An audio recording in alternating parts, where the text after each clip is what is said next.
Hello and welcome.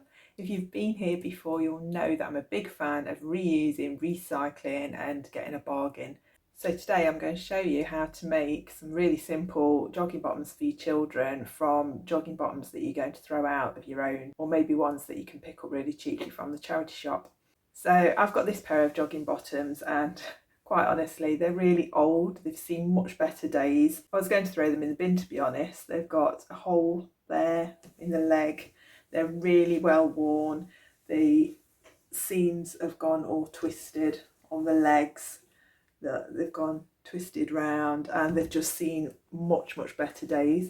But then I suddenly thought that when my grandson comes around, he loves to play outside. He likes to get dirty, he likes to get muddy, he goes in the sand pit, and for some reason the sand that I bought stains his skin. And the jogging bottoms that I've got here for him to play rough in are too small. They're way too small for him now. So I thought what I'd do is make him some more out of mine. So I'm going to cheat a little bit and use these as the pattern and then just make them a bit bigger. But if you don't have some to use as a pattern and you want to make these out of just any old fabric, you can do that by taking the measurements around the waist, from the waist to the bottom of the leg, and then to get this part where the crotch is there, what you do is sit your child down on a hard surface and measure from the waist to that hard surface, and that gives you this measurement here. And then you just taper that bit down and taper the leg in a little bit, and you've got your pattern for some trousers. So let me show you what I've got. These are my old jogging bottoms, and the first thing I've got to do, because the seams have gone twisted, as you can see with this one, is cut up the seam so that I can use it straight. I need to make sure that the side seam is straight because I'm going to use this as the side seam of the jogging bottoms. All I'm going to do is lay this on top of mine, and I'm going to lay it forward a little bit because I do want to make them bigger. So I want to make them a little bit wider there. Also make sure that you leave room at the top for your elastic casing, and make sure you leave room at the bottom for your turn ups as well as the extra bit for the bigger size, and then just trace around them.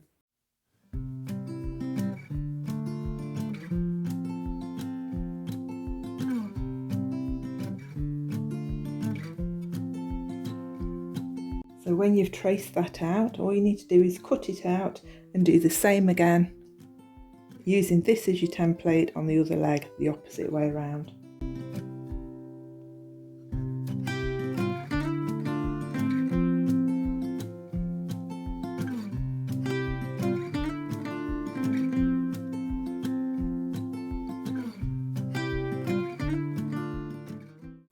Once you've got these two pieces, you need to open them out, right sides together.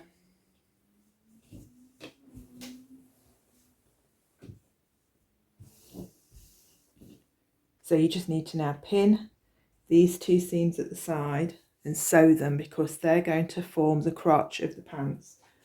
So they're going to form this piece here. So you need to sew those together first.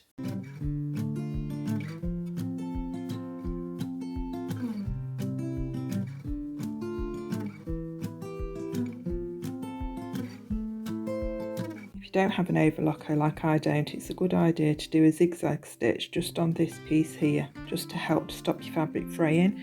So on my machine that means turning this to C, which is for the zigzag, and also I'm going to shorten the stitch a little bit as well.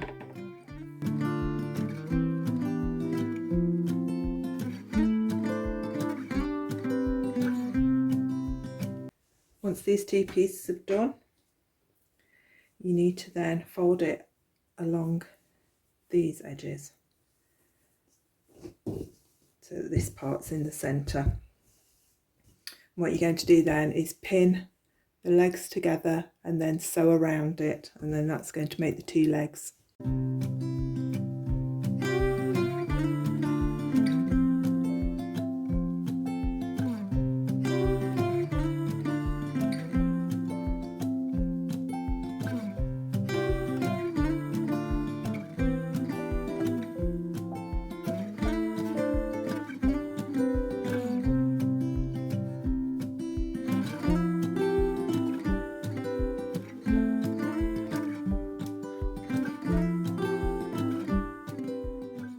now you've got your outline of your trousers.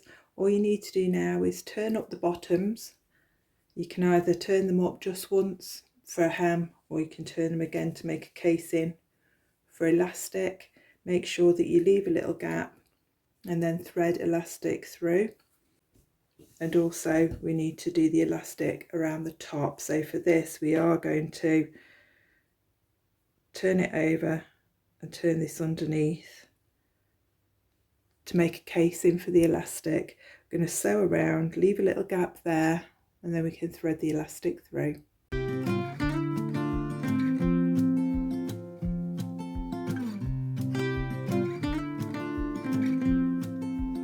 So take a piece of elastic any width you like, make sure that it fits in your casing, and take it around tight, but don't stretch it tight, but just comfortably tight around your child's waist.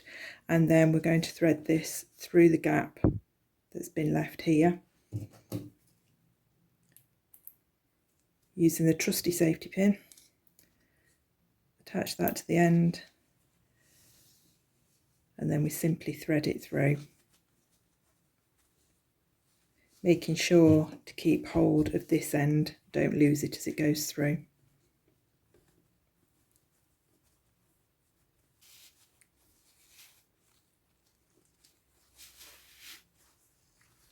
Now we need to sew these two pieces of elastic together, sew them closed, and then sew up the hole.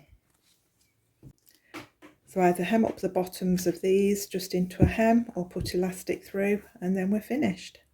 So we've got this all sewn up together.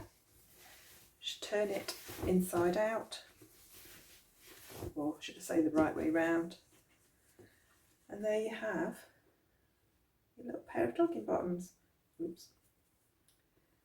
So I've left the bottoms open, not elasticated. Yes, ideally you should use the same cotton, same colour cotton as your fabric, but they're only for planing, it doesn't matter. So yeah, it's got these little elasticated jogging bottoms that he can wear out in the garden and play, and it doesn't matter if he gets filthy and stained paint and chalk all over him as he does.